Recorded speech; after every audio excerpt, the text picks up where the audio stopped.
સુરત મહાનગરપાલિકા વિસ્તારમાં પાલિકાના કોર્પોરેટર અને ધારાસભ્યની ગ્રાન્ટમાંથી બાકડા આપવામાં આવે છે. જોકે ગ્રાન્ટમાંથી આપવામાં આવતા મોટાભાગના બાકડાનો દુરુપયોગ થતો હોવાથી લોકોના પરસેવાના ટેક્સના પૈસાનો વ્યય થતો હોવાની ફરિયાદ જોવા મળી હતી.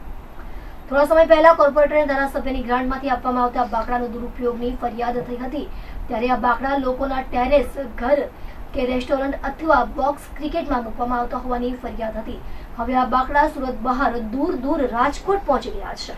સુરતના વિપક્ષના એક કોર્પોરેટર રાજકોટ ખાતે સુરત કોંગ્રેસના ધારાસભ્ય પ્રફુલ પાનસેરિયાની ગ્રાન્ટના બાકડા રાજકોટ પહોંચી ગયા હોવાના ફોટોગ્રાફ્સ વાયરલ કર્યા છે. તેઓએ આક્ષેપ કરતા કહ્યું કે વોર્ડ નંબર 17માં ગત કોર્પોરેશનમાં ભાજપમાંથી ચૂંટણી લડેલા ઉમેદવાર ભરત વાડોદરિયાએ સુરતના ધારાસભ્ય અને સાંસદના બાકડા પોતાના ગામ રાજકોટ જસદણ તાલુકાના જૂના પીપળિયા ગામ ઘરે પહોંચાડ્યા છે.